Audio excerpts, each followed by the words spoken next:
मी गीताली विनायक मंदाकिनी मिळून सारेजणी मासिकाची मी संपादक आहे. मिळून सारेजणी मासिकांनी विद्याबाळ अध्यासन प्रकल्प हाती घेतला आहे आणि या प्रकल्पामध्ये स्त्री चळवळ आणि मी या विषयावर आपण विविध क्षेत्रातल्या लोकांशी गप्पा मारतोय. आज आपल्याकडे आले रवींद्र झिंडे. नमस्कार रवींद्र. नमस्कार. रवींद्र हा जुना जाणता पत्रकार आणि सामाजिक कार्यकर्ता आहे. तर रवी, मला सांग की तुझ्या आयुष्यात स्त्री चळवळ प्रथम कधी आली? पहिल्यांदा अध्यासन प्रकल्पाचे आभार की आपण हे आज बोलतोय. आणि जुना जाणता पत्रकार म्हटला म्हणून मी जरा बोलतो की नाचरी पावलं आणि अंगण वाकडे असं असल्यामुळे खूप क्षेत्रात मी गेलो. पत्रकारिता मी 1-2-3 वर्ष केली. मुंबईमध्ये हार्डकोर केली आणि जाहिरातीमध्ये पण होतो. आणि चव्हाण सेंटरबरोबर आणि वेगवेगळ्या पक्षीय याच्यामध्ये सामाजिक कामामध्ये मी वेगवेगळ्या याच्यामध्ये सहभागी आहे. काही ठिकाणी पाठिंबा आहे अशा प्रकारे. पण एकंदरीत एक मधला काही काळ सोडता सर्व जीवन हे सामाजिक जीवनच झालं. म्हणजे वैयक्तिक आणि सामाजिकमध्ये हे नाही अशा प्रकारे. जसं आत्ता आज मी आणि अर्चना जसं आम्ही जगतोय की आमचं वैयक्तिक काही नाही, सामाजिकच आहे सगळं. तर तसं होतं. माझा जन्म पुण्याचा आहे आणि डेक्कनला साठे हॉस्पिटलला.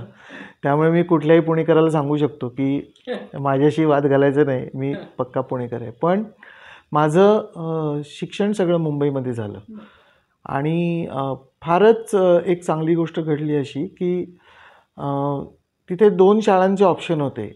एक त्यावेळेला किंग जॉर्ज म्हणून म्हणवली जाणारी, जी आता राजा शिवाजी आहे, आणि शिशुविहार. तर किंग जॉर्जमध्ये साधारणतः थोडीशी अपर मध्यम वरच्या वर्गातली गाड्या, ज्यांच्याकडे त्या काळी फियाट असत, अशी मुलं तिथे जायची. आणि त्याच्यासमोरच शिशुविहार ही आमची शाळा होती. शिशुविहार ही ताराबाई मोडकांची शाळा, म्हणजे शिक्षणतज्ञ, अध्यापक विद्यालय आणि आमची शाळा आमचं जोडलेलं. आणि त्यामुळे त्या शाळेत ना एक वेगळंच प्रेमळ शैक्षणिक वातावरण होतं.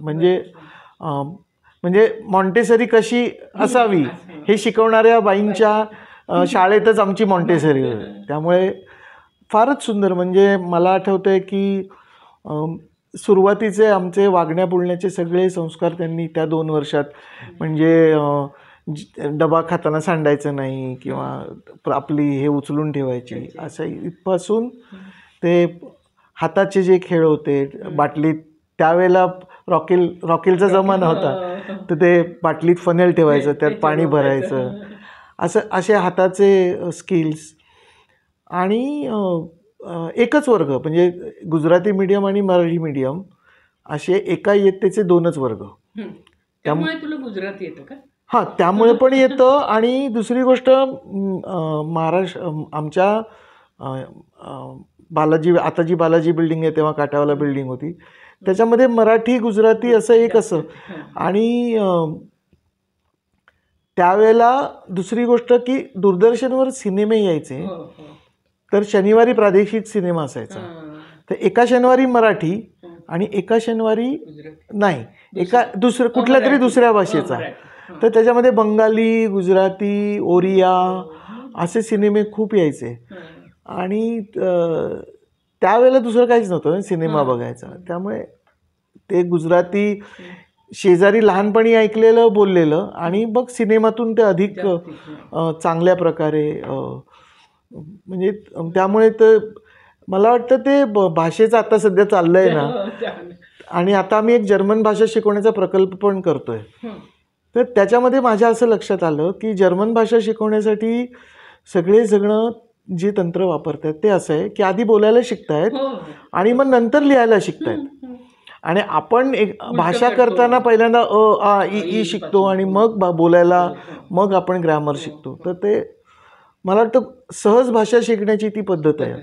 म्हणजे हिंदीसुद्धा मला तसंच आलं. हिंदी तर सिनेमेच बघतो आपण, म्हणजे आपल्याला वेगळी हिंदी शिकवायची गरज नसते. तर ती शाळा असल्यामुळे आपण जे म्हणतो ना की असमता किंवा विषमता, सामाजिक भान आणि हां, तसं जाणवलं नाही. पण तिसरी चौथीमध्ये एक समान मार्क असताना एकाला बक्षीस दिलं, एकाला दिलं नाही, असं काहीतरी झालं. तर मग मी तिथं काय, सगळी शाळा छोटीशीच, त्यामुळे त्या संचालक सुद्धा तिथेच बसायच्या. तुम्हाला नाही पण जे ऐकणार आहेत त्यांना त्यांचं नाव माहिती असेल, सरलाताई देवधर म्हणून होत्या. तर त्या आम्ही काय सगळी छोटी मुलं, त्यांचं कार्यालय त्या जिथे सशाचा पिंजरा खेळायचा त्याच्यासमोर त्यांचं कार्यालय आहे. त्यामुळे आम्हाला काय बरं पडलं, आम्ही गेलो होतो. सरलाताई म्हणे मला असं बक्षीस दिलं नाही. माझा पण 3रा नंबर आला आहे. मग एकालाच दिलं. मग त्यांनी वर्गात येऊन सांगितलं की ह्याला सुद्धा बक्षीस दिलं जाईल. पण ते काय असतं, एकंदरीतच समाज हा विषम आहे याची जाणीव तुम्ही बाहेर पडल्याशिवाय होत नाही. म्हणजे आपण आता हे मान्य केलं पाहिजे की समता असली पाहिजे, पण ती नाही आहे आणि विषमता आहे. आणि जाणीवपूर्वक विषमता बाळगली आहे. म्हणजे बाळगणे, वाढवणे, संगोपन करणे हे सगळं जाणीवपूर्वक केलं जातं. त्याच्यामध्ये आपल्याकडे त्याला जातीचा स्तर आहे, आर्थिक स्तर आहे आणि स्त्री पुरुष, हां, त्याच्यामध्ये म्हणजे पुढे जेव्हा मी जेव्हा पुढे अर्चना MA ला आली तेव्हा थोडंसं अगदी नीट स्त्रीवादाचं वाचन केलं. तेव्हा ते म्हणजे कुठल्याही जातीची स्त्री ही शोषितच असते. त्यामुळे पुन्हा दलित स्त्री, त्या जातीतली स्त्री म्हणजे शोषितातली शोषित असं ते. आणि नंतर जेव्हा आडवं तिडवं वाचन करायला लागलो मी 5वी 6वी नंतर, माझ्या भाषेच्या ज्या शिक्षिका होत्या, म्हणजे मी स्कॉलरशिपला शिक्षिका त्यांचं नाव घेतलं पाहिजे, श्यामाताई भागवत, त्यांच्यामुळे भाषा शिकलो मी. इतरांच्या घरी ती सहज आई पुणेरी आणि शिक्षक पुणेरी असे दोघंही, श्यामाताईंचं माहेर पण पुण्याचं होतं. तर भाषा आली. मला स्वतःला काय वाटतं की तुम्हाला ती स्वतःला भाषा एखादी नीट आली ना की तुमची आकलन क्षमता वाढते. मी कशाला काय म्हणतात हेच भाषा आहे ना. म्हणजे हे पानाला पान म्हणतात हे मराठी भाषेनेच शिकवलं आपल्याला. त्यामुळे भाषा तुमची नीट आली तर तुमचं आकलन नीट होतं. आत्ताचा जो सगळा जेन झी बरोबरचा सगळा जो भानगड दिसते ना, आकलनामध्ये कमी, पुन्हा लक्षात न राहणे, पुन्हा हे नाही, आपला जो काय म्हणतात त्याला, एक आपण एकाच ठिकाणी लक्ष केंद्रित करण्याचा काळ, एकाग्रतेचा काळ कमी होणं, हे सगळं एकच भाषा नीट न येण्याचा परिणाम आहे. कुठली तरी एक भाषा नीट आली ना, म्हणजे माझे अनुभव आहेत. म्हणजे आता माझ्या पिढीचे सगळे लोक अमेरिकेला गेले. म्हणजे त्यावेळेला अमेरिकेला न गेलेला बहुतेक माझ्या वर्गातला मीच एकटा असेल. तर पण ते जे गेले त्यांच्या मुलांना त्यांनी मराठी शिकवली आहे, तर ती मुलं आता वेगवेगळ्या देशांमध्ये गेले तरी त्यांना ती भाषा पटकन आत्मसात होते. त्यामुळे त्यांची एक कुठली तरी बेस भाषा नीट असायला पाहिजे. त्यामुळे ते एक. आणि पहिलं आपण जेव्हा म्हणतो ना स्त्री आणि हे आपल्याला घरातच दिसतं. तुमच्या घरात कसं वातावरण होतं आई बाबा? आमच्याकडे आमचं न्हावी कामाचं दुकान असलेलं कुटुंब. म्हणजे मुंबईमध्ये आमचं न्हाव्याचं दुकान अगदी दादर स्टेशन समोर, आणि तिथेच वर खोली. आजोबा, वडील, आजी, आई, मी आणि आम्ही 2 भाऊ असं ते कुटुंब.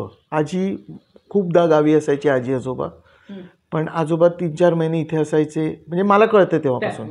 त्याच्या आधी आजोबांनीच 1940 साली त्यांनी दुकान काढले. तर तो एक मूळचे कुठले गावी म्हणजे नाही, आमचं गाव म्हणजे कराडमध्ये आता आमचं घर आहे, पण आमचं गाव पाटण तालुक्यात जानुगडेवाडी जे आपण मुक्काम पोस्ट ढेबेवाडी, जी प्रसिद्ध ढेबेवाडी साहित्यात आहे त्याच्यापासून 2 किलोमीटर अंतरावर. तिथे अजूनही आमचे चुलत आहेत, आम्ही तिथे जातो. आणि कराड हे बाजारपेठेचं गाव आहे त्यावेळेचं. त्यामुळे आजोबांनी आणि त्यांच्या भावांनी मुंबईला जाऊन दुकानं काढली. म्हणजे आधी न्हावीकाम दुसऱ्यांच्या दुकानात केलं, नंतर दुकानं काढली, आपल्या नातेवाईकांना बोलवलं आणि मग पैसे गाठीला आल्यानंतर कराडमध्ये घर घेतलं. अशी ती हे आहे. हां, म्हणजे मग आमच्या वडिलांचं शिक्षण कराडमध्ये टिळक हायस्कूलला झालं. आणि मग आता त्यावेळेला कसं होतं की दुकानात जे कामाला असायचे ते नातेवाईकच असायचे. त्यामुळे ते म्हणजे कोणताही विचार न करता घरीच जेवायला असायचे. म्हणजे असं नाही की गृहीत, हां, की ते नातेवाईक आहे ना, तो बाहेर कसा जेवणार, मग तो काही पैसे देईल पण शेवटी त्या जेवणार घरीच. म्हणजे एका वेळेला आमच्या घरात 8 ते 9 लोकांचा स्वयंपाक करावा लागत असे आम्हाला धरून. तर तो आई करत असे, तो आम्ही बघत होतो. आजी क्वचित मुंबईला यायची, पण जेव्हा ती मुंबईला यायची तेव्हा ती क्वीन होती ना, त्यामुळे तिला मुंबई फिरायची असायची आणि तो तिचा अधिकार होता. त्यामुळे अक्कांना सिनेमाला जात आहेत आणि आई स्वयंपाक करते असं आम्हाला दिसलंय. आता त्यावेळेला ते काय असं खटकलं नाही, म्हणजे ठीक आहे असेल बुवा, म्हणजे आपल्याला काय माहिती. आणि शेजार पाजारांच्या घरांमध्ये असंच होतं.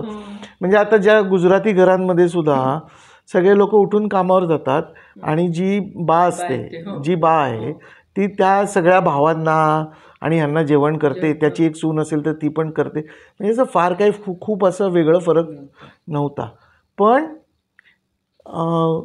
वडील मात्र दुकानात जाऊन बसणे, शांतपणे असं काम करायचे. हे काहीतरी चुकतंय. आणि पुन्हा जेव्हा त्यांचे खटके उडायला लागले त्यावेळेला आपण विचार करतो की कोणाचं बरोबर कोणाचं चूक. जेव्हा सगळं नीट चाललंय तेव्हा आपण म्हणतो की ठीक आहे चाललंय असेल, किंवा आपल्याला तो विचारही मनात येत नाही. पण तिथे काही मला कळत नाही, मला आठवत पण नाही की कशामुळे त्यांची भांडणं होतात. पण मला वाटतं 3री-4थीपासून, मी 3री-4थीत असल्यापासून त्यांच्यामध्ये प्रचंड वाद होता एकमेकांमध्ये. आणि आई पडतं घेत नसे हे मला नक्की माहिती आहे, पण त्यामुळे भांडणं होत असत. आणि तिला नाईलाजाने, म्हणजे शेवटी भांडणात एक टोक असतं ना की आता आपल्याला ह्याच्या पुढे नाही, त्यामुळे तिला नमतं घेणं हे आपल्याला समजत होतं की हिला नमतं घ्यावं लागतं. दुसरी गोष्ट, माझ्या आणि माझ्या भावाच्या अभ्यासाचा सगळी जबाबदारी तिने उचलली. म्हणजे 4थीला तर जेव्हा मी 4थी आणि 7वी दोन्ही स्कॉलरशिपला तेव्हा 1 तास अजून एक वर्ग असायचा स्कॉलरशिपच्या मुलांसाठी शाळेनंतर. आणि सकाळी एक गणितासाठी एक छोटी त्यांचीच ट्युशन असायची, म्हणजे ज्यांना गणित. त्यामुळे सकाळी 9ला मी घरातनं बाहेर पडायचो, ते संध्याकाळी 7ला यायचो. तर 10 वाजता ती एक 2 डबे घेऊन यायची. म्हणजे 10 वाजता एक खायचा, 12 वाजता एक खायचा, परत जायचे आणि पुन्हा 5 वाजता एक दुसरा डबा घेऊन यायची ह्याच्यासाठी स्कॉलरशिपच्या. म्हणजे आता 12 वाजता खाल्लेलं 5 वाजेपर्यंत काय मुलांना भूक लागणार. आणि मी नाही, माझी 3-4 जे क्लासमध्ये 10 लोक होते, जे जवळचे सगळे होते ते सगळे आणायचे. आणि त्यावेळेला ज्यांच्या, आता कोणी घाटकोपरला राहणार आहे तर त्याची आई येऊ शकत नाही ना, तर मग त्याच्यासाठी पण आपण आणायचं. असं ते सगळं चाललं. पण यामुळे आईशी भांडणारे बाबा हे काही बरोबर नाहीत असं मला म्हणजे हे सगळं ती शिकवते. आता विषमज्वर, मागच्या आठवड्यात एक असंच मित्रांमध्ये बोलताना म्हटलं की ह्याला विषमज्वर झाल्यासारखं वाटतंय. तर त्याला कळेलं की हा काय बोलतोय. आणि मला आठवेना की त्याला टायफॉइड म्हणतात. कारण 4थीत मी विषमज्वर शिकलोय. 7, 14, 21 असा दिवस जो ताप येतो तो विषमज्वर असतो. तर ते असल्यामुळे मग ते चुकतं, ते लक्षात आलं. आणि हळूहळू 8वीमध्ये मी गेलो तेव्हा वक्तृत्व स्पर्धांना मी गेलो. तर तिथे कसं असतं, आता आपली पुण्याची रानडे स्पर्धा आहे समजा, तर ते काय म्हणतात शाळेतून 2 स्पर्धक पाठवा. हां. मग ते 2 कोण जाणार हे शक्यतो ठरलेलं असतं, तिसऱ्याला नसतो. आणि मी जर तिसरा असेल तर मी नेहमीच नाही जाणार. हो, बरोबर. म्हणजे असं नाही होणार ना की हां, की आता हे 3 जण आहेत, याच्यात तर एक स्पर्धा आली तर ह्या 1-2ला पाठवा, पुढच्या स्पर्धेला 2-3ला पाठवा, पुन्हा 1-3ला पुन्हा 3-1-3ला पाठवा, असं नाही. हे 2च जाणार. मग तिथे झगडा करायची पाळी येतेच ना, तिथे आई यायची. म्हणजे हे बरोबर नाही आहे, तुम्ही असं नाही करता कामा. असं करून जिथे मग, आणि त्याच्यात असं झालं की जिथे स्पर्धक संख्येची ही नाही अट, तिथे मला बक्षिसं मिळायला लागली. आणि बक्षिसं मिळाल्यामुळे मग आपला आवाज अजून येतो ना की असं नाही होऊ शकत. तर त्याच्यानंतर वक्तृत्व स्पर्धेत बाहेर पडायला लागल्यानंतर असं लक्षात आलं की आपण जरासे काहीतरी वेगळ्या सामाजिक पातळीवरती आहोत. म्हणजे आर्थिक पातळी जर आता आमच्या वर्गात एकाकडेच फियाट होती, बाकी सगळे मुलं BSTने जायचे. आम्ही 10 पैशाचं तिकीट काढून BSTने जायचो. त्या मुलाची फियाट पण आणली तर तो आईशी भांडायचा की तू आणत जाऊ नकोस, मला बाकीच्या वेगळं वाटतं. त्यामुळे तसा आर्थिक हे काही वाटलं नाही. आणि शाळेत युनिफॉर्म असतो, त्यामुळे कपड्यांचा काही प्रश्न नसतो. आमची शाळा तशी पण निम्न मध्यमवर्गीयामुळे मला आठवते अख्ख्या त्या 1ली ते 10वीमध्ये एकदाच एक काश्मीरला त्यांची ट्रिप गेली होती, ज्याच्यामध्ये सगळ्या शाळेत मिळून 15च मुलं गेली होती. म्हणजे 10 वर्गातले, तर लहान मुलांचा प्रश्न नाही, पण 5 वर्गातले 250 पैकी 15च मुलं गेली होती. आणि त्यामुळे त्यांचं पुढे बारगळलं असेल. पण म्हणजे फार असा विषमतेचा अनुभव शाळेत आला नाही, पण घरामध्ये हे सगळं झालं. नंतर 11वीला मी 11वी-12वी मी नॅशनल कॉलेजला गेलो. नॅशनल कॉलेज हे आंबेडकरांचे नाही, नॅशनल कॉलेज हे सिंधी लोकांचं कॉलेज आहे आणि ते बांद्र्याला आहे. आणि तिथे सगळे सिनेमातले लोकांची मुलं, म्हणजे म्हणजे किरण कुमारचा मुलगा, याचा जगदीपचा मुलगा, हे श्रीमंत आणि प्रसिद्ध त्यांची मुलं, शिवाजी बापू शेंडगे त्यावेळेला वनमंत्री होते त्यांचा मुलगा, असं ते सगळं होतं. पण तिथे मला चंपूताई लिमये, पुन्हा ते मराठीशीच सगळं येतं. चंपूताई लिमये मला मराठीला प्राध्यापिका होत्या, म्हणजे मधु लिमये यांच्या. आणि त्यांनी मग मला उचलून मराठी मंडळात हे ते मग ते तेव्हा भाषेशी जुळलं. आणि मग मला काय 12वीत चांगले सायन्सला मार्क पडले नाही. मग जेव्हा चांगले मार्क पडले नाहीत आणि आता BEला ॲडमिशन मिळणार नाहीत असं कळलं, तेव्हा मग पर्याय आला की आपण डिप्लोमाला ॲडमिशन घेऊया. तेव्हा मात्र मी ठरवून गावाला कराडला ॲडमिशन घेतली की हे रोजचं ह्यांचं जे चाललं आहे हे नको, आपण नीट शांतपणे जाऊन राहू. म्हणजे इतका अन्याय की 82 साली मी 10वी झालो, त्यावेळेला माझ्या आजोबांना पॅरालिसिसचा अटॅक आला. आणि त्यांना पॅरालिसिसचा अटॅक आला तर त्यांची 2-3 महिने सेवा आईनी केली. रोज फिजिओथेरपिस्ट, त्या काळात 150 रुपये फिजिओथेरपीचा रोज, एक सेशन. तर एकदा आईनी ते शिकून घेतलं आणि सगळं नंतर आईनी केलं. तरीसुद्धा आईला दुय्यम वागणूक मिळते हे मला तिडीक येत असे त्या. आणि मग मी कराडला आलो. माझ्या आईच्या वडिलांकडे पण एक वेगळ्याच प्रकारची लिगसी आहे. म्हणजे माझे आजोबा पुण्यात होते, ते डॉक्टर होते आणि म्युन्सिपाल्टीमध्ये ते डॉक्टर होते. विश्रामबागमध्ये त्यांचा दवाखाना होता. आता जो विश्रामबाग वाडा आहे तिथे खाली जे पोस्ट ऑफिस आहे आत्ता, तिथे त्यांचं डिस्पेन्सरी होती. म्हणजे ॲक्च्युली म्हणजे त्यांचं डॉक्टर शंकरराव काशीद आणि रास्तापेठेत राहायचे ते. मला वाटतं ते रिटायर्ड झाले तेव्हा ते खूप मोठे अधिकारी होते, म्हणजे चीफ मेडिकल ऑफिसरच्या दर्जाचे ऑफिसर होते. आणि विश्रामबाग वाडा म्हणजे मंडई ना, तर मंडईत त्यांचा दवाखाना होता. त्यामुळे त्यांचे सगळे पेशंट मंडईतले आणि म्युन्सिपाल्टीचा दवाखाना, त्यामुळे पैसे देण्याचा प्रश्न येत नाही, म्हणजे पैसे घेण्याचा प्रश्न येत नाही. पण मग ते सगळे जे व्यापारी असतात किंवा त्या ज्या बायका अडलेल्या मुक्त, त्या मग म्हणायच्या की हे घेऊन जा, वानवळा घेऊन जायचं. ते त्यांनी कधी आणलं नाही. पण मला आठवते त्याप्रमाणे एकदा एका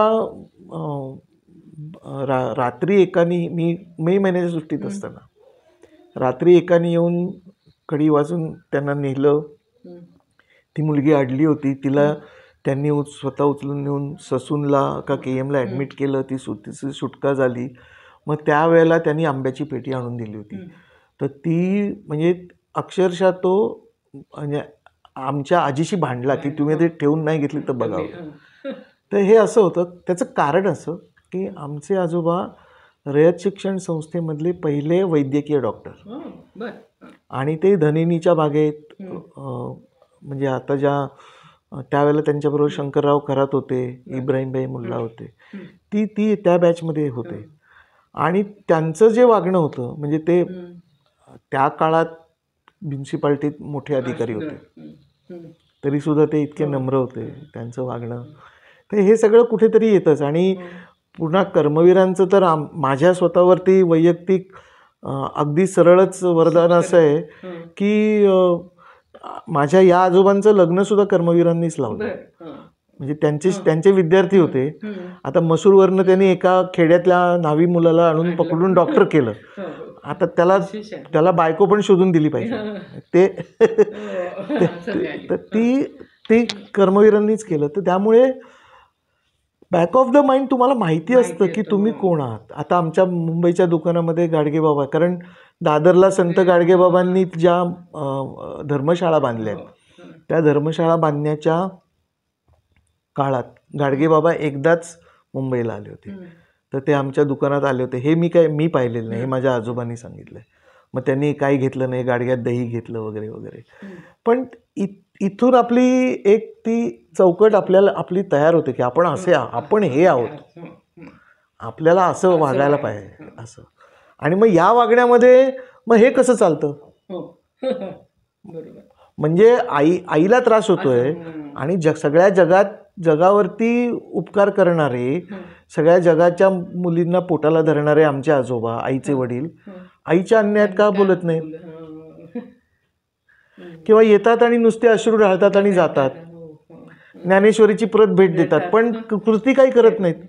हे आतून चीड असते. ती मला वाटतं असं ते राखेखाली चिंगारी असतं ना तसं. आणि मग मी कराडला गेलो ना तेव्हा पुन्हा तिथे वक्तृत्व स्पर्धेचाच प्रश्न येतो. तिथे एक वक्तृत्व स्पर्धा जिंकली. त्यावेळेला मग छात्र भारतीतले काही मित्र येऊन भेटले आणि मग ते म्हणले की इकडे अशी मीटिंग आहे, तू ये, तुला बरं वाटेल. मग त्या मीटिंगला मी गेलो. नंतर दाभोळकर त्या काळात सातारलाच होते आणि छात्र भारतीच्या पूर्ण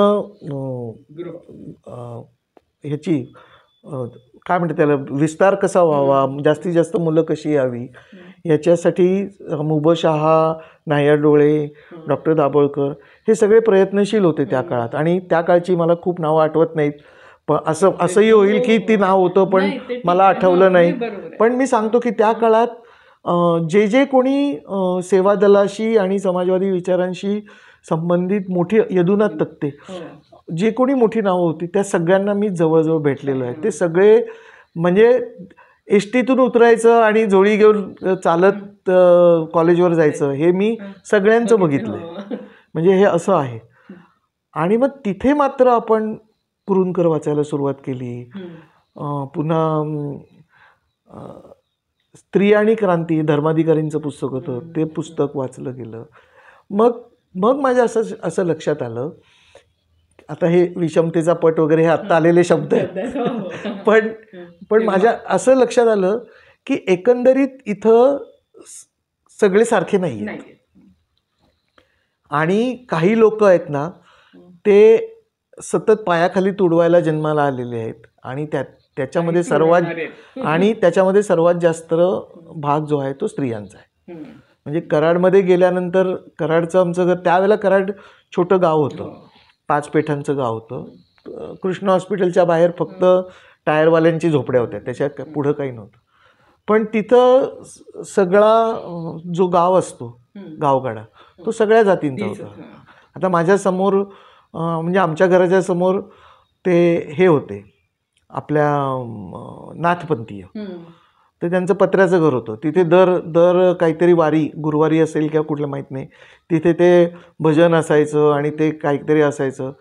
आणि इतर सर्व दिवशी बायकांना मारहाणीचे आवाज.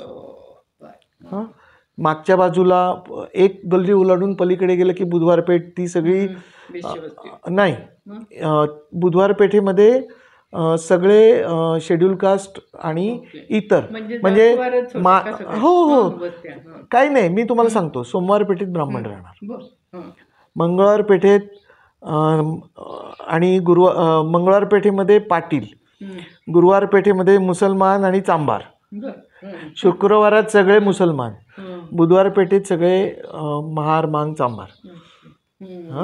आणि ह्या पेठांच्या बाहेर जी मोकळी ठिकाणं आहेत तिथे ते सगळे लमाण भट्टे, असं ते म्हणजे अगदी क्लिअर. आणि हे दिसतं आपल्याला तेव्हा समजतं, पण तेव्हा आपल्याला ते आर्टिक्युलेट होत नाही. म्हणजे आत्ता आपल्याला जसं आत्ता कळतं की अरे त्याचा अर्थ तो होता, असं ते आहे. तर ते तुझं शिक्षण कराडला जे झालं हे कशाचं झालं? हे डिप्लोमा इलेक्ट्रिकल इंजिनिअरिंगचं झालं. तू जर्नलिझमला कशी उडी मारली? नाही काय झालं, हे जे काही चालू होतं ते शिक्षणापेक्षा मी छात्रभारती आणि इतर सगळंच चालू होतं. आणि मग लोकल लोकांना घेऊन एकांकिका कर, एकांकिका आपल्याकडे कराडमध्ये एकांकिका होत नाहीत म्हणून आपणच एकांकिकेचे प्रयोग लावायचे. असं काहीतरी जागृती नावाची एक संस्था पण आम्ही स्थापन केली. त्याच्यामध्ये कराडमधले माझे सगळे मित्र होते. हे सगळं खूप चालू होतं आणि मला कॉलेजमध्ये न जाता वगैरे सुद्धा पास होता येत होतं. पण सेकंड इयरच्या सुट्टीसाठी मी मुंबईला जेव्हा आलो आणि त्यावेळेला इंग्लिश वाचायला कराडची एक लायब्ररी जी आहे ती एक प्रचंड मोठा खजिना आहे तो. म्हणजे त्याला ते आंबेडकर पारितोषिकसुद्धा मिळालं आहे. आणि यशवंतराव चव्हाणांच्या मार्गदर्शनाखाली त्यावेळेला नगर परिषद चालत असल्यामुळे महाराष्ट्रात जसं एशियाटिकमध्ये महाराष्ट्रात प्रसिद्ध झालेलं पुस्तक असतं तसं इथं असायला पाहिजे, वर्ग 1. आणि त्याचे लायब्ररियन माझ्यासमोरच राहायचे, त्यामुळे तिथे मला मुक्त प्रवेश होता. म्हणजे कार्ड होतं पण मुक्त प्रवेश. तर ते मला असं आता हे फडताळ, हा डे इथून सुरुवात करायची शेवटपर्यंत असं वाचायची सवय लागली. त्याच्यामध्ये जीएनचं वाचलं. जीएनच्या कथांमध्ये सुद्धा स्त्रियांच्या दुःखाचा एक करुण स्तर नेहमी दिसतो. म्हणजे जरी पुरुष प्रोटॅगनिस्ट असला त्यांच्या कथेमध्ये, आता मला आठवत नाही, लगेच सांगता पण येणार नाही, पण पुरुष प्रोटॅगनिस्ट असला तरीसुद्धा त्यांच्या कथेतली स्त्री पुन्हा शोषित आणि दबलेली असते. ते त्यांच्या जीएनच्या कथेमध्ये हे सगळं आपोआप आपल्याला घडवत जातं. आणि त्यावेळेला मग नेमकं घडलं ते म्हणजे शहाबानोची केस. तो काळ म्हणजे मला असं वाटतं की माझ्याबरोबर जे सगळे आमचे मित्र आहेत ना, आम्ही सगळ्यांनी एक असा चळवळीचा एक मोठा काळ बघितला ज्याची सांगता राम मंदिराने झाली. म्हणजे राम मंदिर म्हणजे बाबरी मस्जिद पाडण्यापर्यंत ती. पण त्या मधल्या काळात 75 साली आपलं आंतरराष्ट्रीय त्यावेळेला मुलगी झाली हो, टी व्हीवर पाहिलं होतं. नीला ही माझ्या शाळेतच होती, त्यामुळे ती त्या नाटकात असणार आहे म्हणून ते नाटक बघितलं गेलं. बरं, 75 साली जो इमर्जन्सी आली त्याच्यामध्ये वडील रेल्वेत कामाला होते, त्यामुळे रोज टांगती तलवार होती. म्हणजे त्यांनी ते तयार केलेलं वातावरण होतं की खरं होतं मला माहीत नाही, पण काढून टाकतायत. जे संपात सामील झाले त्यांना पत्र आलं की काढून टाकतायत. मग 77च्या इलेक्शनमध्ये माझ्या वर्गमित्राच्या आजीबरोबर आईनी जनता पक्षाचं काम केलं. त्यावेळेला मी तेव्हाचं जे श्रमिक आहे, तेव्हा ते कौलारू श्रमिक होतं, त्या श्रमिकमध्ये मी गेलो होतो. तेव्हा मला कोणीतरी भेटलं होतं हे मला आठवतं आहे. म्हापसेकर की शारदा साठे मला आठवत नाही की किंवा कोणीतरी असेल, पण मला नीलाचे आजोबा भेटले होते. नीलाचे, आणि ते ठिकाण म्हणजे काहीतरी आहे हे कळलं. आणि नंतर मग कॉलेजमध्ये इकडे तिकडे असं ते आपल्या वाचनामध्ये आपल्याला, मला वाटतं विद्याबाळांचं पण नाव मी ऐकलं असेल. हे सगळं येत राहिलं. आणि शहाबानो चळवळीच्या वेळेला मात्र त्याला टोक येतं. म्हणजे त्यावेळेला मुस्लिम बायकांच्या, मग त्यावेळेला कुराण वाचायचं, बायबल वाचायचं, मग बायबलमध्ये स्त्रीचं काय स्थान आहे, ह्याचं काय स्त्रीचं स्थान आहे, असं ते सगळं. म्हणजे कराडमधलं इंजिनिअरिंग आणि फार्मसी कॉलेजचं हॉस्टेल हे आत्ता JNU मध्ये जे घडतं त्याची प्रतिकृती होती. कारण तिथे उजव्या विचारसरणीचे पण विद्यार्थी असायचे, आमच्यासारखे पण विद्यार्थी असायचे. रात्री 2-2 वाजेपर्यंत म्हणजे चर्चा, घमासान चर्चा, असं नाही चाललं. तर त्या चर्चांना आपण तयार असलं पाहिजे, आपल्याला उत्तर देता आलं पाहिजे. म्हणजे अनेक संघीय मुलं आता नंतर आमच्याबरोबर, त्यावेळेला आमच्या तिथल्या मुलांनी राष्ट्रसेवक क्रांती दल नावाचं एक संघटनसुद्धा सुरू केलं होतं. ते मोस्टली बैठका असत आणि मी पण त्याला जात असे. तिथे पुन्हा ती चर्चेची सवय डेव्हलप झाली. चर्चेसाठी वाचायला लागतं, असं चर्चा करता येत नाही, असं हे सगळं झालं. आणि त्यामुळे इंग्लिश पण वाचायला लागलं. मग ते इंग्लिश थोडं वाचायला लागल्यानंतर त्यावेळेला टाइम्सनी ब्रँड इक्विटी नावाचं सुरू केलं होतं, जाहिरातीसाठी एक वेगळी पुरवणी. तर ते वाचल्यानंतर मला असं वाटायला लागलं की हे काहीतरी जबरदस्त आहे, आपल्याला कळायला पाहिजे. म्हणून मग ते वाचायचं. मग ॲडव्हर्टायझिंगचं एक मॅगझिन त्यावेळेला होतं, A&A नावाचं. ते कराडमध्ये मिळणं शक्य नव्हतं. मग ते पोस्टाने पैसे भरून मागवणं, ते वाचणं, असं सगळं सुरू झालं होतं. आणि मला स्वतःला एक कळत होतं की मुंबईमध्ये आपल्याला जर जायचं असेल तर मुंबईचे जे व्यवसाय आहेत ते केले पाहिजे. म्हणजे डॉक्टर काय कुठेही असतो, तर आपण तसं नाही. मुंबईमध्ये व्यवसाय काय आहेत, गोदी, मिलिटरी आणि जाहिरात आणि मीडिया. त्यावेळेला तो सगळा आणि आपण छात्रभारतीत किंवा ह्या सगळ्या विचारांनी आपण जर काम करतो तर आपल्याला विचारांचं पुढं काही करायचं असेल तर आपल्याला मीडियात जायला पाहिजे असं. आणि जाहिरातीतून जाण्याचा मार्ग सोपा होता माझ्यासाठी. म्हणजे मी त्यावेळेला एका छोट्या एजन्सीमध्ये भाषांतर, कॉपी करणे, लिहिणे असं केलं. मग गुजरात समाचारमध्ये एक दिवस जाहिरात आली. त्या एजन्सीमध्ये सर्व पेपर असत आणि तिथे क्लायंट मिळवण्यासाठी सर्व पेपरमध्ये खुणा करून त्या क्लायंटकडे जाणे. आणि बहुभाषिक असल्यामुळेच मला ती इंटर्नशिप टाईप मिळाली होती, इंटर्नशिपसारखी. त्यावेळेला जो इलेक्ट्रिकल इंजिनियर पासआउट होत असे आणि अल्फा लावल, L&T अशा ठिकाणी ज्यांना अप्रेंटिसशिप मिळत असे त्यांना 1800 पगार मिळायचा आणि नंतर 2 वर्षांनी 3300 वगैरे. तर मी मुंबईमध्ये सहज टाईमपास म्हणून जो जॉब पकडला होता त्याला 1000 रुपये पगार होता. म्हणजे तिथे ॲक्च्युली माझ्यावरती कोणीच नव्हतं असं. तर ते करताना गुजरात समाचारची हे आली. त्यावेळेला त्यांनी मला प्रचंड पगार दिला. म्हणजे गुजराती माणसांनी मला बिघडवलं.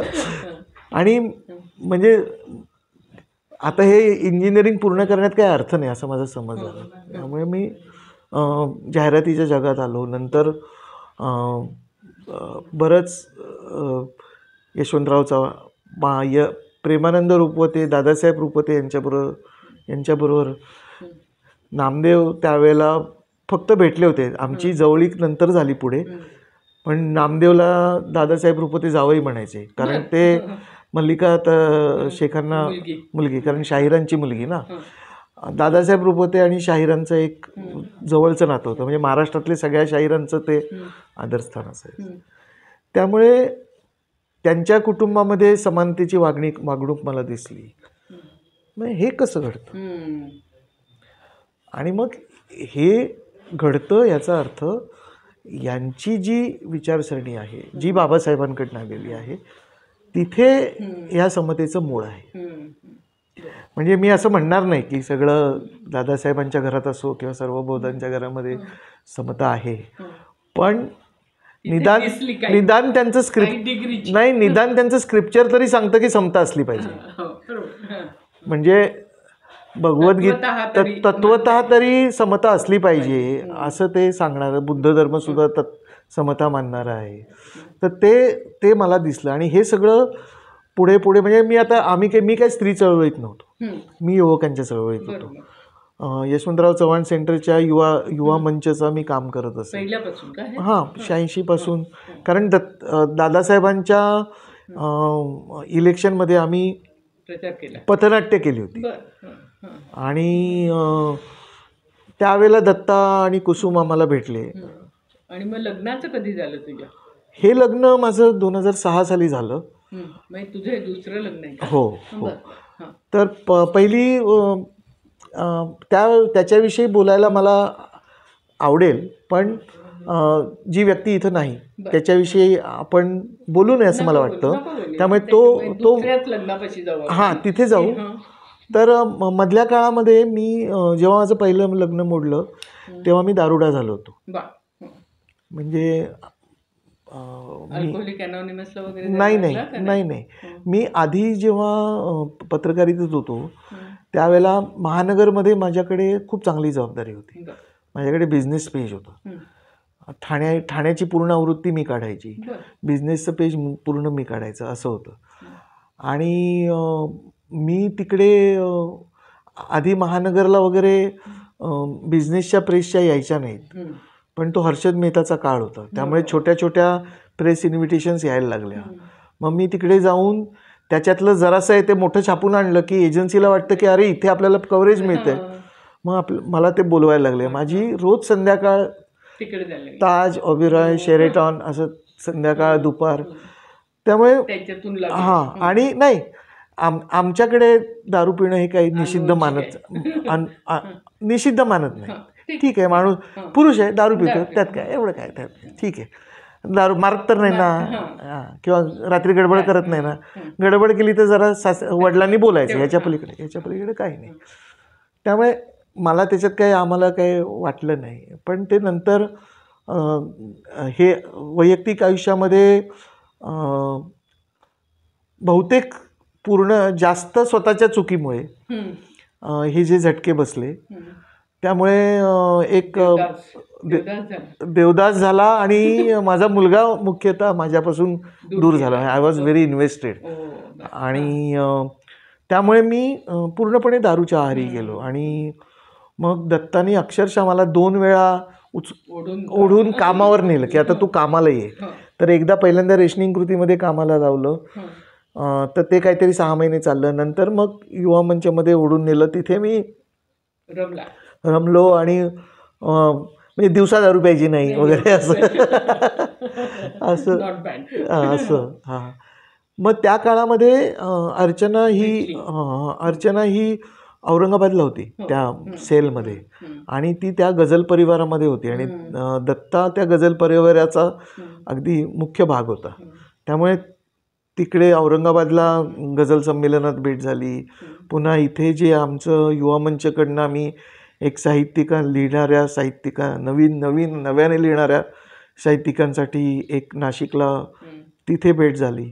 आणि मग दत्तानीच असं दोघांनाही सुचवलं की बघा तुम्हाला काय करायचं. कारण Archana I think she was somewhere near 30, आणि तिचे लग्नाचे नियम खूप कडक होते. त्यामुळे तिला न्हावी जातीत नवरा मिळणं नाही, अशक्यच होतं.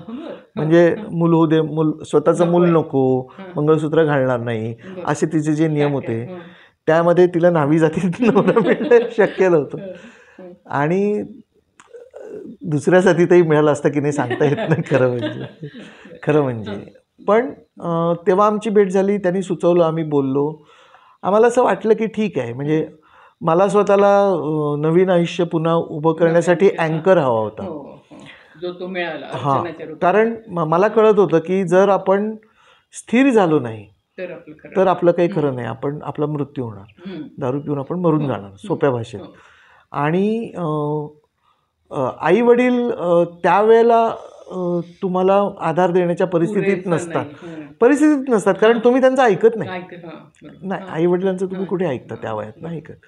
मित्रांचं तुम्ही कमी प्रमाणात ऐकता. मग असं ठरवलं आपण, मी म्हणलं बाबा आपल्याला काही कळत नाही आहे, आपलं आयुष्य नीट चाललेलं नाही आहे ना, म्हणजे आपल्याला काही कळत नाही. मग कोणाला कळत आहे? दत्ताला कळत आहे, दत्ता म्हणतोय, तर ते आपण विचार करूया. असं असं म्हणजे कुठेतरी टेकतच आपल्याला खांब उभा करावा लागतो. तर ते आपण मग आम्ही ते लग्न केलं. ते सत्यशोधक लग्न करायचं असं ठरलं. आधी आमचे खूपच मनसुबे होते. पालमकोट हॉल पार्शांचा हॉल आहे ना, तर ते पालमकोट हॉल यासाठी गेला की आपल्याला चिकन देता येईल. पण नंतर इतके सगळ्यांनी मोडून काढलं ते की नाही ते लग्नात कोण काय मटण बिटण देतं का. मी म्हटलं हो ख्रिश्चन पार्शांच्या लग्नात असतं. त्यामुळे आपण काय ख्रिश्चन पारशी आहे का असं तसं. पण ते सत्यशोधक पद्धतीने करायचं हे नीट झालं. आणि मला एक नक्की या सगळ्या अनुभवांमध्ये हे कळलेलं होतं की लग्न ही एक सामाजिक घटना आहे. लग्न वैयक्तिक नसतं, लग्न ही सामाजिक घटना असते. त्यामुळे मी माझ्या आईला त्यावेळेला बायपोलर डिसऑर्डर सुरू झालं होतं. त्यामुळे ती काही वेळेला बरी असायची, काही वेळेला नसायची. पण माझ्या आईला वडिलांना भाऊ नाहीत, त्यामुळे पण एक माझे आत्तेभाऊ तर माझे मित्रच आहेत. त्यामुळे त्यांना मान्य होतं ते सगळं. आणि तू फक्त नीट हो. त्यामुळे आमच्या तर आमच्या घरांमध्ये अशी परिस्थिती होती. पण मी तिच्या घरामध्ये सुद्धा, कारण तिच्या घरामध्ये तिचे वडील एकटेच होते. एकटे म्हणजे भाऊ होता त्यांना, पण त्यांचं सगळं आईच्या नात्याकडे चालायचं. मामा जास्त त्यांच्याकडे. त्या मामांना बैठकीला बोलवलं. बैठकीला पण दत्ता पण होता, म्हणजे दत्ताच होता. म्हणजे तू आता हे सगळं समजावून सांग असं.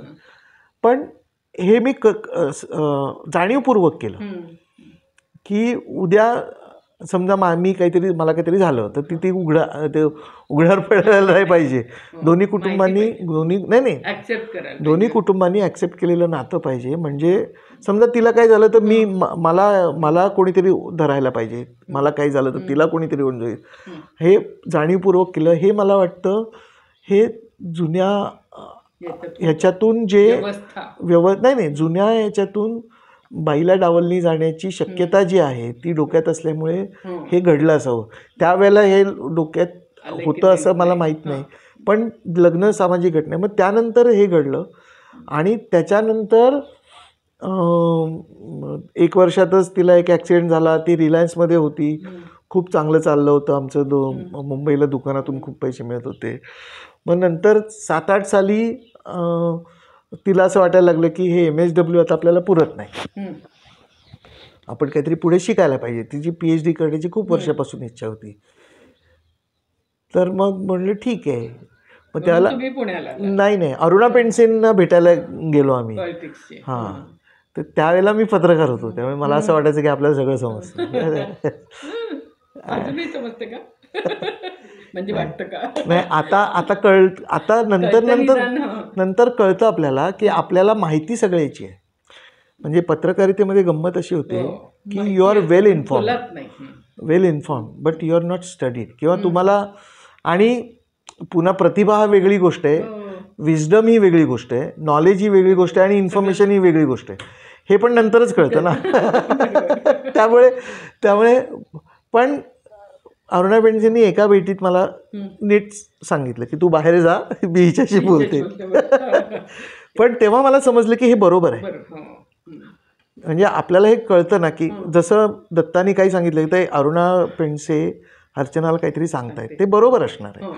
तर तसं मग त्या म्हणल्या की तू ह्यांना भेटा, विद्युत भागवतांना आणि शर्मिलाला भेटा म्हणून. मग आम्ही पुण्यात राहायचं तर नक्कीच केलं होतं, कारण ती एकच खोली होती तिथे त्यांची भांडणं, त्यात आम्ही शक्य नव्हतं. त्यामुळे पुण्याला यायचं ठरलं. पुण्यात आम्ही कात्रजला येऊन घरही घेतलं आणि मग ती तिथे जाऊन त्यांना भेटली. त्यांना भेटल्यानंतर ते पूर्ण 360 डिग्री आमचं आयुष्यच बदललं. म्हणजे खरं सांगतो, कारण स्त्रीवादाची सैद्धांतिक ओळख अर्चनाच्या MAच्या वाचनाच्याच वेळेला मला झाली. म्हणजे मी वाचत होतो आडवं तिडवं कोणाच तरी. मला आठवत आहे की दुसऱ्या विद्युत कोण आहेत ज्या आपण नाही एक स्त्री नावाचं पुस्तक होतं. ते पुस्तक वाचून आम्ही खूपच सगळेजण प्रेरित झालो होतो. ह्याच्या वेळेला शहाबानू केसच्या वेळेला रझिया पटेल आमची आयकॉन होती. मला आठवतं आहे की औरंगाबादच्या अधिवेशनामध्ये मी माझ्या बॅचच्या मागे रझिया पटेलांची सही घेतली होती. तो बॅच खूप वर्ष माझ्याकडे होता. त्यामुळे हे हे हे बरोबर चाललंय. आणि विषमतेच्या मुळाशी कुठारे प्रहार म्हणतात तसं करायचं असेल तर ते स्त्रियांच्या समतेनेच येणार आहे. म्हणजे हे माझी समजूत पक्की झाली. आणि जेव्हा अर्चनाच्या वेळेला हे सगळं वाचायला लागलो, तिने इंग्लिशमध्ये ॲडमिशन घेतली होती. नाही इंग्लिश मीडियम. तिथे हे होतं, मराठीमध्ये पण करू शकत होता, इंग्लिशमध्ये पण करू शकत होता. पण शर्मिला आणि तिच्या डिस्कशनमध्ये तिला असं वाटलं की सगळं मूळ साहित्य वाचनाचं संदर्भाचं इंग्लिशमध्ये आहे तर आपण इंग्लिशमध्ये केलं पाहिजे. आणि मग ते मूळ इंग्लिश संदर्भ वाचायचे आणि ते मला खूप इंटरेस्टिंग वाटलं. म्हणजे मला एक आठवतं आहे की हिंदू स्त्रियांची उन्नती आणि अवनती असं तो जो आंबेडकरांचा ग्रंथ आहे तो मुळात इंग्लिशमध्ये. तर तो इंग्लिशमध्ये वाचताना त्याच्यामध्ये एक वाक्य होतं, it added insult to an injury. आणि मी असा म्हणजे थरारून गेलो की बाबासाहेबांसारखा महाराष्ट्रातला साताऱ्यात जन्माला आलेला माणूस एका वाक्यामध्ये सगळी चळवळ उभी केली. ॲडिंग इन्सल्ट टू इंजुरी, म्हणजे तुम्ही इंज्युअर करता प्लस अपमानही करता आणि हे तुम्ही अधिकार भावनेने करता. तर ते जे आहे ना ते तसं पुढे आणि नंतर तिच्याकडे त्या काळात खूप पुस्तकं वाचली गेली, खूप त्याच्या बहुजन स्त्रीवाद का आहे किंवा काय आहे हे सगळं मला मान्यच असतं. म्हणजे मला मान्य आहे की सुरुवातीला स्त्री चळवळीमध्ये पांढरपेशा बायका होत्या, आता होत्याच. 75 साली ज्या शिकलेल्या होत्या, ज्या करू शकत होत्या त्या होत्या. मग नंतर 2000 साली 2005 साली इतर मुली आल्या, दलित मुली, बहुजन मुली आल्या. तर त्यांचं असं वेगळं म्हणणं असणारच आहे आणि त्या म्हणण्याला वेगळं स्थान द्यावंच लागणार आहे. अर्चनाच्या अभ्यासामध्ये आमच्या असं लक्षात आलं की बौद्ध, चांभार, मातंग या समाजातून मुली लिहित आहेत, ब्राह्मण मुली लिहित आहेत, पण मराठा आणि इतर ओबीसी जातीतल्या लेखिका कुठे आहेत? अर्चनाचा जो थिसिस आहे जो आमच्या जातीवरती आहे, आमच्या जातीमध्ये गाजलेलं लिहिलेलं एकच पुस्तक म्हणजे रामनगरी, जो आमच्या जातीच्या राहण्याचा नाही, ते मूळ मुंबईला होते गिरगावात. तो म्हणजे ज्याला आपण सामाजिक दस्तऐवज म्हणतो ना, म्हणजे एका जातीचा जास्त दस्तऐवज असेल तसं पुस्तकच नाही. जर पूर्ण जातीचं पुस्तक नाही तर बाईचं पुस्तक कुठून असणार? नंतर मी न्हावी जातीबरोबर काम तेच बोलवून, पत्रकार असल्यामुळे बोलवून करायचे. सगळे त्यांचे अमुक एक हुतात्मा ह्या गावचा, तमुक एक हुतात्मा त्या गावचा, सगळे पुरुष, कोणी बाई नाही. आणि मी घरात बघतोय की सगळ्या न्हावी जातीच्या घरात टॉवेल धुवायचे, नोकरांना जेवायला घालायचं, सगळं करतायत. आणि ह्याच्यावरती हे दुकानदार झाले, यांचे दुकानं कोट्यावधीची झाली आणि बायको आणि बहिणीला वाटा नाही द्यायचा. हे सगळं आपण पाहतो आणि हे सगळं दिसतं, त्याच्यातूनच ते टोक निर्माण होतं. त्यामुळे मला आता स्त्रीवादाची मांडणी जी काय आहे, म्हणजे सैद्धांतिक मांडणी मला मान्य आहे, करायला पाहिजे.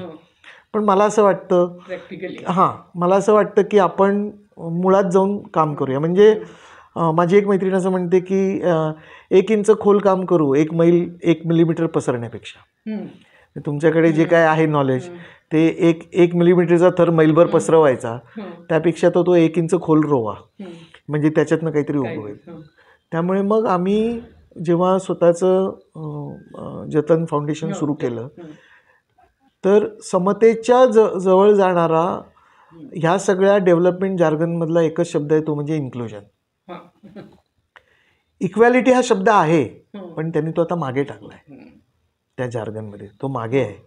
आता सगळी जी SDG आहेत, सगळे जे विकासविषयक ग्लोबल गोल्स आहेत 17, त्या सगळ्या ग्लोबल गोल्सचा मुख्य मूल्य आहे ते म्हणजे इन्क्लुजन, म्हणजे इन्क्लुझिव्ह डेव्हलपमेंट. इन्क्लुझिव्ह झालं पाहिजे.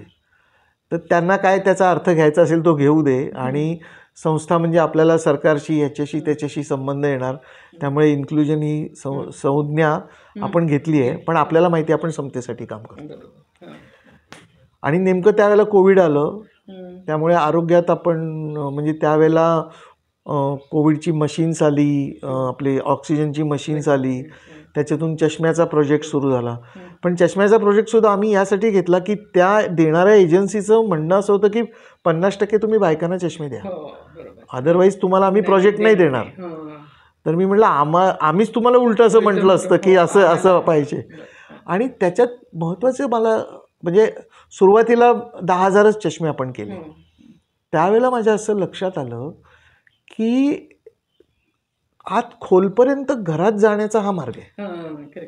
म्हणजे मावळ मुळशी तालुक्यात आम्ही पहिल्यांदा ते चष्मे वाटले. तर त्या चष्म्यांमध्ये आम्ही झोळीत चष्मे, पॅडवरती ते रीडिंग, म्हणजे वाचायचे चष्मे चार्ट वाचूनच देतात, पॅडवर चार्ट मागच्या बाजूला आणि पुढच्या बाजूला नोंदणी, असे ते आमचे 10 लोक जायचे तिथले. ते टकटक करायचे, चला कोण आहे. आणि 80% चष्मे बायकांना दिले, म्हणजे आपोआप गेले. कारण नाही हे लोक पुण्याला येतात, दिसलं नाही तर मंगळवारच्या बाजारात तो चष्म्याचा पट मांडून बसलेला असतो. तो दादरला पण आमच्याकडे बसलेला असायचा, असे सगळे जुने चष्मे मांडून. मग ते लावून बघायचे, दिसतंय का. आणि मग त्यातला जुना चष्मा घ्यायचा. आणि तिसरी सोय म्हणजे आता जे सगळे चष्म्यांची दुकानं झाली आहेत, तिथे जाऊन तुम्ही वाचायचा चष्मा 100 रुपयाला घेऊ शकता. पण हे बाई कुठे करणार. आणि नंतर आम्ही जेव्हा कर्जत जामखेडमध्ये मोठ्या प्रमाणावरती हे केलं, तेव्हा अजून काही गोष्टी लक्षात आल्या. एकतर 10% तपासणीच्या 10% लोक मोतीबिंदूचे पेशंट आहेत, आणि त्यातल्या 60-70% म्हाताऱ्या बायका आहेत. आणि त्या बायका पूर्णपणे परिघाबाहेर आहेत, म्हणजे त्या घराच्या कामाला उपयोगात नाहीत, त्या बाहेरच्या कामाला उपयोगात नाहीत, त्यांना दिसत नाही. त्यातली खमकी असेल तर ती नीट जेवण मिळेल, नाही तर त्यांना जेवण पण मिळायची अडचण. म्हणजे हे वास्तव आहे, आपण बोललं पाहिजे की ती बाई जर घरकामाला उपयोगी नसेल तर तिला कशाला खायला घालायचं. म्हणजे हे आपली जी सगळे जे आता माता महान असते वगैरे, ते सगळे मुलं जी असतात ना, ती रात्री दारू पिऊन येतात. त्यांना कुठे माहिती असतं रात्री दिवसा आपली आई जेवली की नाही, त्यांना माहीत नसतं. हे आपण सगळं म्हणतो की म्हणजे तर आता मला असं सांग की जतनचं आत्ताचं तुमचं काय चाललंय, जे वृद्धांच्या विषयी तू म्हणत होता. त्याच्या अलीकडची एक गोष्ट आहे जतनची. आम्ही त्यावेळेला चष्मे वाटल्यानंतर असं लक्षात आलं की आपल्याला गावोगावच्या मुली दिसत आहेत आम्हाला की यांना आपण काहीतरी पाहिजे, आणि त्या फायटर आहेत. मग आम्ही जनरल ड्युटी असिस्टंट म्हणून जो नर्सिंगचा एक प्रोग्राम असतो ना, तो आम्ही एक कोर्स आम्ही चालवून बघावा म्हणून सुरू केला. तर अमरावती इकडून तिकडून, कारण तो रेसिडेन्शियल कोर्स होता, इथे मुली आल्या. त्यातल्या काही मुलींनी मला आल्याला सांगितलं, सर हे GDA तुम्ही आम्हाला शिकवताय ते बरोबर आहे, पण आम्ही पुण्यात राहून दुसरी नोकरी शोधायला आलेलो आहोत, आम्हाला प्रगती करायची. पण मी म्हटलं तुम्ही GDA करा, ह्याच्यातच तुम्हाला नोकरी मिळेल, आणि तुम्हाला हे आवडत नसेल तुम्ही दुसरी करा. पण हे काय सांगतं, हे सांगतं की दूरदूर पसरलेल्या महाराष्ट्रामध्ये ज्या मुली 11वी-12वी शिकलेल्या आहेत, त्यांना स्वतःची प्रगती करण्याची आस आहे. मग त्याच्यातून हे सुरू झालं. आणि आता आम्ही त्याची पुढची म्हणजे गेले 2 वर्ष आम्ही प्रयत्न करत होतो, कारण आम्ही नर्सिंग कॉलेजबरोबर काम करतो ना, तर गेले 2 वर्ष आम्ही प्रयत्न करत होतो की या मुलींना जर्मन शिकवावं. पण जर्मन शिकवण्याची फी 50-60 हजार रुपये वर्षाची आहे, किंवा तो पूर्ण कोर्स 60-70 हजाराचा आहे. B2 पर्यंत शिकवावं लागतं. पण 2 वर्ष आम्हाला काही जमलं नाही मुली, कारण ह्या सगळ्या GNMला येणाऱ्या मुली शेड्यूल कास्ट शेड्यूल ट्राईब आहेत. लक्षात घ्या, पुन्हा एक लक्षात घ्या. नाही GNM हा सेवेचा कोर्स आहे. सेवा कशाची? शरीराची. असं नाही, समाजसेवा नाही. म्हणजे आता मी सगळ्यांना चष्मे वाटले अशी फ्लिमझी समाजसेवा नाही. खरोखर शरीराची सेवा आहे. म्हणजे तुम्ही रुग्ण असेल, त्याला इंजेक्शन द्यायचं आहे, त्याचं तोंड पुसायचं आहे, त्याला जेवायला घालायचं आहे, बेडपॅन द्यायचं आहे. ही शरीराची सेवा आहे आणि ही पॉल्युटेड आहे. तिथे बायका येणार आणि कोणत्या समाजाच्या बायका येणार असं. आणि पुन्हा शेड्यूल कास्ट शेड्यूल ट्राईबला तिथे पूर्ण स्कॉलरशिप आहे. त्यामुळे मला असं दिसलं की मुली नीटची एक्झाम देतात, BScला जातात चांगल्या घरातल्या, ज्या व्यवस्थित सुस्थापित घर आहेत, BSc नर्सिंगला जातात, आणि ज्या शेड्यूल कास्ट शेड्यूल ट्राईब मुली आहेत त्या मग BScला 4 वर्ष, मग तो त्याचा खर्च मोठा, त्याच्यात खर्च पण, म्हणजे मला माहीत नाही. म्हणजे हे सगळे समज पसरवले जातात की आपोआप पसरतात मला माहीत नाही. आमच्या वेळेला पण असं होतं की शिकून काय होते, वाक्य म्हटलं की 11वीला असताना शिकून काय होते असं बोलायची पद्धत होती. आता जरा ते कमी बोलतात, पण त्यावेळेला अशी पद्धत होती. हे मला कळत नाही काय आहे ते. पण आता या मुली GNMला काय येतात, BScला का जात नाहीत, हे मला न सुटलेलं कोड आहे. त्यामुळे मग ह्या मुली आहेत, त्यांना जर्मनची फी भरता येणार नाही, म्हणून आम्ही गेले 2 वर्ष प्रयत्न करत होतो की कोणीतरी मिळवावं की जे आम्हाला जर्मन शिकवेल. त्याच्यात अडचण अशी आहे की त्या नोकरीला जात असल्यामुळे बँकसुद्धा त्यांना शिकायला कर्ज नाही देणार, त्यामुळे त्यांना स्वतःच भरले पाहिजे. मग शेवटी आता आम्हीच आमच्या जतनच्या सोर्सेसमधून यावर्षी आम्ही नर्सिंगच्या मुलींना 2 कॉलेजेसच्या नर्सिंगच्या मुलींना जर्मन भाषा शिकवायला सुरुवात केली आहे. त्यांना आत्ता काहीच खर्च पडणार नाही. त्यांची B2ची जर्मनची परीक्षा आहे तोपर्यंत त्यांना काही खर्च पडणार नाही. आणि यावर्षी आम्ही 10 मुली पाठवायचा आमचा संकल्प. नाही मुली 30 शिकत आहेत.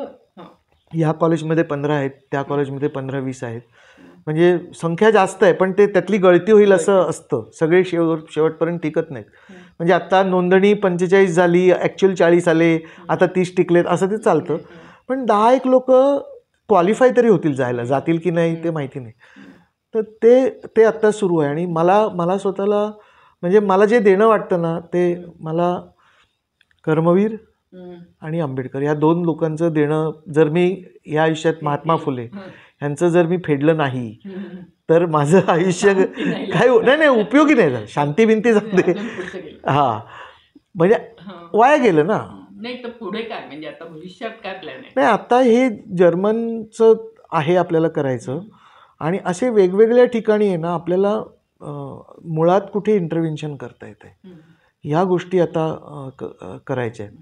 आणि त्याच्यातून या जतनमध्ये आपल्याला प्रकाशन करायचं आहे. जतनमध्ये आपल्याला पुस्तकं लिहून घ्यायची आहेत, पुन्हा व्हिडिओज करायचे आहेत.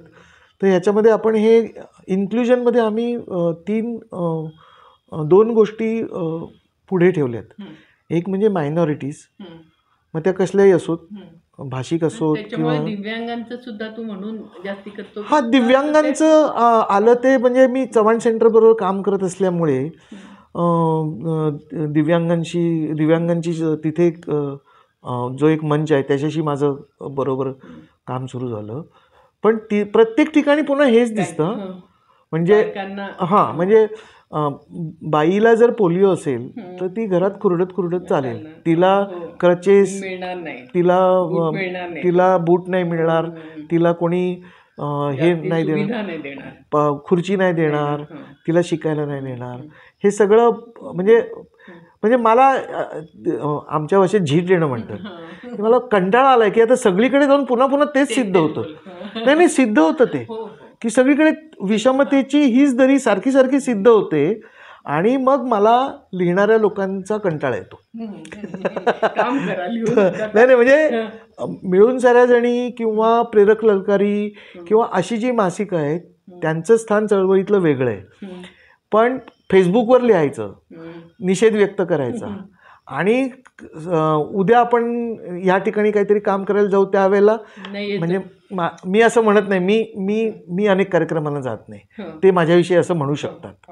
म्हणजे आपल्याला असं बोलायचं नाही आहे मला, पण नाही दिसत आहे असं तू म्हणजे अगदी समविचारी मित्रांनाच हाक घातली तरी आपण एकत्र येऊन काही करूया तरी सुद्धा नाही कोणी म्हणत नाही, काही कोणी करत नाही. पण आपल्याला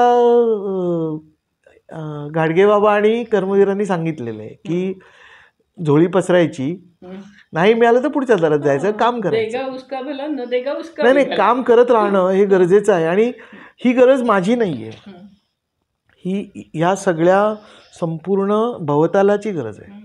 म्हणजे समानतेचा जर आपल्याला काही अंशच खरोखर पृथ्वीवर उतरवायचा असेल तर स्त्री पुरुष समानता हे पहिली त्याची पायरी असली पाहिजे, किंवा विषमता नष्ट करणे ही पहिली पायरी असली पाहिजे. विषमता जी लादलेली आहे तिच्या विरुद्ध लढा देणं, ती करणं ही पहिली पायरी असली पाहिजे असं माझं. आणि ते म्हणलं ना की प्रत्येक ठिकाणी कुठल्याही नव्या ठिकाणी गेलं की पुन्हा तेच गृहीतक सिद्ध होतं ना, ह्याचा मला अक्षरशः कंटाळा आलाय. त्यामुळे जास्ती काम करायला पाहिजे. हो, करायला पाहिजे. म्हणजे जितके लोक येतील. फार शुभेच्छा देते. पण थांबूया, आपल्याला छान वाटलेलं आहे. आणि एकूण समतेच्या दिशेने जाण्यासाठी जे जे काय करता येईल, जे कोण बरोबर येतील त्यांच्याबरोबर चालत राहूया. छान वाटलं बोलून. आमचा हा व्हिडिओ तुम्हाला आवडला असेल तर लाईक करा, शेअर करा आणि मिळून साऱ्या जणीचे यूट्यूब चॅनल